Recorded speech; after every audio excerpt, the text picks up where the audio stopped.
अस्सलाम वालेकुम, कैसे हैं आप सब? उम्मीद करता हूँ आप सब खैरियत से होंगे। आज हम एयरलिंक कम्युनिकेशन लिमिटेड के बारे में डिस्कस करेंगे, जो कि पाकिस्तान की एक मेजर प्लेयर है in Pakistan technology and communication sector. ठीक है, एक मेजर प्लेयर है in Pakistan technology and communication sector के अंदर। ठीक है, इसके बिजनेस को डिस्कस करेंगे कि ये क्या करता है, फंडामेंटली कंपनी कैसी है, इसके क्वार्टर के रिजल्ट्स को डिस्कस करेंगे और हम कुछ स्पेसिफिक न्यूज़ को भी डिस्कस कर रहे होंगे जो कि कंपनी के टारगेट प्राइस को अचीव करने में हेल्पफुल होंगी। ठीक है, और कंपनी के क्वार्टर के रिजल्ट्स को भी डिस्कस कर रहे होंगे। ठीक है, तो हम एक बेसिक में कंप्लीट 3-4 चीज़ें एक साथ डिस्कस करेंगे। ठीक है, तो पहले तो मैं आपको बता दूं कि एयरलिंक क्या करती है। एयरलिंक मैंने आपको जैसे कि बताया कि एक मेजर प्लेयर है in Pakistan technology and communication sector के अंदर। ठीक है, सिंपली इसका मेन फोकस क्या है, इसका मेन बिजनेस क्या है? इसका मेन बिजनेस ये है कि ये manufacturing, distribution and retail of smart gadgets. ठीक है, मैन्युफैक्चर खुद करता है, मींस के असेंबल खुद करता है, फिर उसको डिस्ट्रीब्यूट भी करता है आउटलेट्स में, और इसके अलावा खुद भी कंज्यूमर्स को सेल आउट कर रहा होता है। ठीक है, तो ये एयरलिंक का मेन काम है। अब अगर आप स्मार्ट गैजेट्स का पूछेंगे तो स्मार्ट गैजेट्स में हमारे स्मार्टफोन्स आ जाते हैं, स्मार्ट टीवीज आ जाते हैं, और अदर स्मार्ट गैजेट्स कुछ भी हो सकता है, लैपटॉप वगैरह भी, ईटीसी कुछ भी हो सकता है। ठीक है, तो हम आगे अब ये डिस्कस करेंगे कि टेक्निकल्स को डिस्कस करेंगे और कुछ न्यूज़ को भी डिस्कस करेंगे कि न्यूज़ हमें क्या कहती है कि कंपनी अपने टारगेट्स को अचीव कर पाएगी कि नहीं कर पाएगी। मैंने लेटेस्ट कुछ रिसर्च के मुताबिक ये आया कि कंपनी एक ग्रीन ऑपरेशन है, मींस के सुंदर ग्रीन स्पेशल इकोनॉमिक जोन में अपने ऑपरेशंस को स्टार्ट करेगी, तो उससे कंपनी को टैक्स एग्जम्पशंस मिलेंगी। ठीक है, टैक्स एग्जम्पशंस जैसे ही मिलेंगी तो कंपनी का मेन जो नेट प्रॉफिट है, जो कि डाउन लाइन है, डाउन बॉटम है, नेट प्रॉफिट बढ़ेगा। टैक्स तो आपका एक्सपेंस है, आपका एक्सपेंस कम होगा तो डायरेक्टली आपकी एसेट बढ़ेगा, मींस कि आपका प्रॉफिट बढ़ेगा, इनकम बढ़ेगी। ठीक है, तो आपकी इनकम बढ़ेगी तो आपका प्रॉफिट बढ़ेगा, प्रॉफिट बढ़ेगा तो शेयर होल्डर्स की वेल्थ डायरेक्टली बढ़ेगी। ठीक है,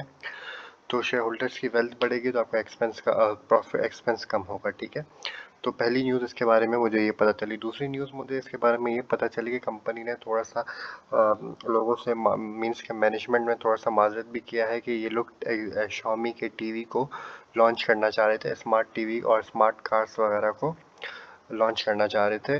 तो वो करंटली मैनेजमेंट ने कहा है कि माइट बी पॉसिबल कि वो 2026 से स्टार्ट करेंगे। ठीक है, और इसके अलावा एक और मोस्ट इम्पॉर्टेंट न्यूज़ ये है कि कंपनी ने 2 दिसंबर में शरिया कंप्लाइंट लिस्ट में भी इन्वॉल्व हो, वैसे तो हो चुकी है, लेकिन ऑफिशियली भी 2 दिसंबर से हो जाएगी। तो मींस के इसमें ज़्यादा वॉल्यूम लग रहे होंगे, म्यूचुअल फंड जो कि इस्लामिक म्यूचुअल फंड्स हैं उनकी तरफ से भी बाइंग आएगी, और जो शरिया शरिया फोकस्ड लोग हैं वो भी इसमें बाय कर रहे होंगे। ठीक है, इसकी कुछ टारगेट प्राइस को हम डिस्कस करेंगे। जैसे तो कंपनी के अगर दिसंबर में, मैंने आपको जैसे बताया कि दिसंबर में कंपनी के क्या बोलते हैं, ग्रीन जोन स्टार्ट हो जाएगा, तो उस ग्रीन जोन में कंपनी का टैक्स एक्सपेंस कम होगा तो आपकी इनकम बढ़ेगी, इनकम बढ़ेगी तो आपका प्रॉफिट बढ़ेगा।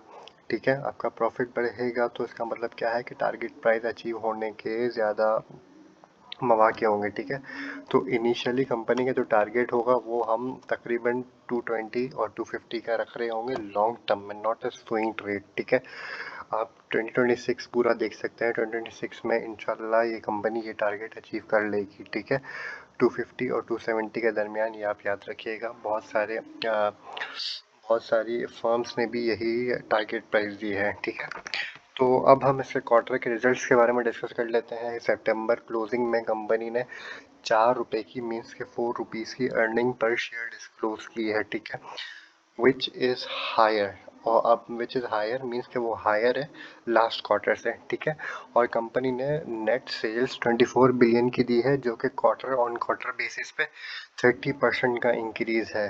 ठीक है, मीन्स के लास्ट क्वार्टर में 21 बिलियन थी, तो इस क्वार्टर में, सॉरी, ऑलमोस्ट अप्रॉक्स यही होगी, और इस क्वार्टर में 24 बिलियन है, मीन्स के 30% इंक्रीज है। ठीक है, और जीपी मार्जिन कंपनी का एसटीडी है मीन्स के सेम है 14%, ठीक है।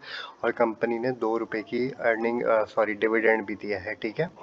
अब टेक्निकल पॉइंट ऑफ व्यू से शेयर्स को कंपनी के शेयर को डिस्कस कर लेते हैं, ठीक है।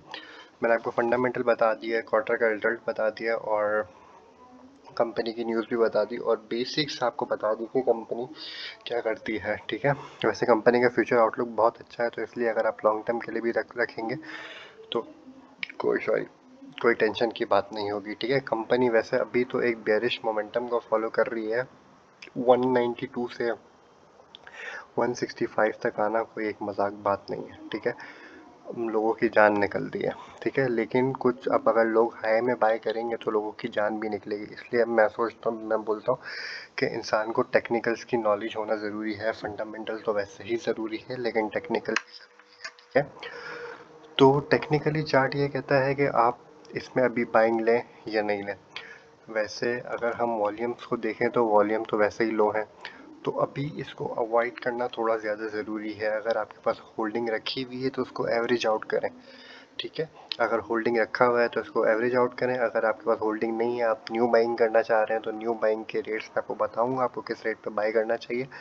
अभी फ़िलहाल जो वॉल्यूम्स भी डाउन है, इसके एमएसीडी का हिस्टोग्राम भी नेगेटिव है और ये बियरिश डाइवर्जन भी बनी हुई है, ठीक है। बियरिश डाइवर्जन भी बनी हुई है। अब कब बुलिश डाइवर्जन बनती है तो हम देखेंगे कब बुलिश ट्रेंड स्टार्ट होता है, ठीक है। आरएसआई भी इसका नेगेटिव है, 45 पे ट्रेड कर रहा है और आरएसआई का पोजीशन डाउनवर्ड है, ठीक है। ये अपवर्ड होगी तो हम इस पे बाइंग ले रहे होंगे। आप एक इंडिकेशन मैंने यहाँ पे ये एनालाइज की, कंपनी आरएसआई नॉर्मली 39 पे जाता है, दोबारा मूव अपवर्ड कर लेता है, ठीक है। यहाँ भी कंपनी ने यही किया, 39 पे गया, मूव अपवर्ड हो गया। यहाँ भी कंपनी ने ये किया, 39 पे गया, मूव अपवर्ड हो गया। और यहाँ थोड़ा सा माइट पॉसिबल कोई भी सर्कमस्टेंस हो सकता है। ये भी 33 है, कोई ज़्यादा दूर नहीं है, ठीक है। अभी कंपनी 45 पे ट्रेड कर रही है आरएसआई पे, तो इसको अपनी वॉच लिस्ट पे डाल दें। जैसे ही 39 38 पे आए तो आपको इस पे बाइंग लेनी है, ठीक है। और स्टॉच क्या कहता है, स्टॉच भी की सिचुएशन भी यही है, वो भी 20 से नीचे है। जैसे ही वो 20 से ऊपर आने की कोशिश करे तो आपको इस पे बाइंग लेनी है, ठीक है। इस पे बाइंग तो आपको एनी हाउ लेनी है, क्योंकि ये एक बहुत अच्छी स्विंग की बुलिश मतलब एक आपको प्रॉफिट दे सकता है, ठीक है। तो स्टॉच भी अभी 20 से नीचे है और स्टॉच पे भी बाइंग सिग्नल बहुत जल्द 20 से ऊपर आने वाला है, ठीक है। तो हमने इसके एनालिसिस कुछ इंडिकेटर्स को डिस्कस किए। अभी मैं आपको इसकी सपोर्ट जोन और टारगेट जोन बता देता हूँ, तो आपको फर्दर पता चल जाएगा, ठीक है। और स्टॉप लॉस मेन देखें, स्टॉप लॉस तो आपको एनी हाउ हर ट्रेड पे लेना ही लेना है, ठीक है। तो करंटली जैसा कि आपने देखा 169.9 पे कंपनी क्लोज हुई है और यहाँ इसका ये सपोर्ट है, ठीक है। 166 हो गया या ये 164 हो गया, ठीक है। तो 166 164 पे यहाँ से ये मतलब बुलिश कैंडल बनाता है, ठीक है। बुलिश कैंडल जैसे ही बनाता है तो आपको इस पे एंट्री लेनी है। अगर ये, लेकिन मुझे नहीं लग रहा कि यहाँ पे ये बुलिश साइन देगा, मींस के बुलिश कैंडल बनाएगा। मेरी इंडिकेशन ये कहती है कि माइट बी पॉसिबल ये इस मींस के 160 हो गया या 161 हो गया, यहाँ से ये टर्न लेगा। वैसे तो ये गोल्डन एरा होता है, जो गोल्डन कलर का होता है, गोल्डन एरा पे बाउंस बैक लेना चाहिए। लेकिन अगर कंपनी ने गोल्डन एरा पे बाउंस बैक नहीं लिया है तो वो ये रेड एरा से बाउंस बैक ले सकती है, ठीक है। 160 पे आप बाइंग करेंगे अपनी और ये आगे आप टारगेट्स अपने रखते जाएंगे, ठीक है। 160 पे जैसे ही आपने बाइंग की तो आप 173 का मेन टारगेट रखेंगे, ठीक है। यहाँ का मीन्स कि यहाँ 173 का मेन टारगेट रखेंगे, देन आप ये 178 का टारगेट रखेंगे, देन आप अपनी हाई का मीन्स के 190 का टारगेट रखेंगे ही रखेंगे, ठीक है। अगर आपको स्विंग ट्रेड लेनी है वैसे तो अगर आप 160 पे बाई कर रहे हैं और आप 178 पे सेल आउट कर रहे हैं तो मीन्स के 10-12% आपने निकाल लिए। तो अगर आपने 10-12% निकाल दिए एक स्विंग से तो भी इनफ होता है एक महीने की या मीन्स के 10-15 दिन के ट्रेड के लिए, ठीक है। तो अच्छा है, अच्छा स्टॉक है, आप इस पर वैल्यू बाइंग कर सकते हैं। थोड़ा सा इस रेट पे बाय करें। अगर आपको रिस्क एविएशन है मीन्स के रिस्क का शौक है तो आप इस लेवल पे भी बाय कर सकते हैं। अगर आप रिस्क नहीं लेना चाहते आप वेट एंड सी कर सकते हैं। वेट एंड सी मीन्स के जब आपकी ग्रीन कैंडल बन जाए, ग्रीन कैंडल का नाम मेरे दिमाग में नहीं आ रहा लेकिन मैं आपको ज़रूर बताऊंगा नेक्स्ट वीडियो में। जैसे ही ग्रीन कैंडल बन जाए तो आप फिर कंफर्मेशन कैंडल के बाद भी बाइंग कर सकते हैं, ठीक है। यहाँ से नेक्स्ट कैंडल वेरी क्रूशियल होगी, माइट बी पॉसिबल यहाँ से ग्रीन कैंडल बन जाए और यहाँ से बूम अपवर्ड हो जाए, नहीं तो फिर यहाँ से मीन्स के 160 पे आपको ज़रूर बाइंग लेनी है, वो तो एनी हाउ लेनी है 160 पे। फिर ये इंशाल्लाह ऊपर की तरफ मूव करना स्टार्ट हो जाएगा, ठीक है। और आपका हार्ड स्टॉप लॉस क्या होगा? आपका हार्ड स्टॉप लॉस होगा 150, ठीक है। ये 150 पे रखें, 155 पे रखें, इट्स अप टू यू, ठीक है। 155 पे भी रख सकते हैं और 150 पे भी रख सकते हैं। वैसे तो माइट भी पॉसिबल ये यहाँ से बाउंस बैक करे या ये 158 से बाउंस बैक कर सकता है, मींस कि ये जो 155 अगर आप यहाँ से देखें 155 से लेके 160 के दरमियान आपकी वैल्यू बाइंग बनेगी, ठीक है। तो वैल्यू बाइंग करें और इसको 10 से 15% का रिस्क एंड रिवॉर्ड रेशो लेके आप इसको टारगेट रख सकते हैं, ठीक है। 178 टू 185 तक का आप टारगेट रखें और इसको सेल आउट कर देगा। अगर आप रिस्क एवियर्स हैं, शौक रखते हैं, थोड़ा अभी बाय कर लें और थोड़ा नीचे आए तब बाय करें। लेकिन RSI भी डाउनवर्ड है तो अभी बाय करना एक अच्छा इंडिकेशन नहीं होगा। RSI जैसे ही थोड़ा सा ऊपर आने की कोशिश करता है, मींस कि अभी RSI में स्पेस है, अभी RSI 46 पे ट्रेड कर रहा है, तो माइट बी पॉसिबल RSI थोड़ा सा नीचे आए, ठीक है। और तो RSI जैसे ही नीचे है तो भी आप बाय कर सकते हैं, ठीक है। ये सारे इंडिकेटर्स आप अपने पास लगा के रखा करें। इस शेयर को अपनी वॉच लिस्ट पर रखें और इस पर वैल्यू बाइंग करिएगा, ठीक है। Thank you so much.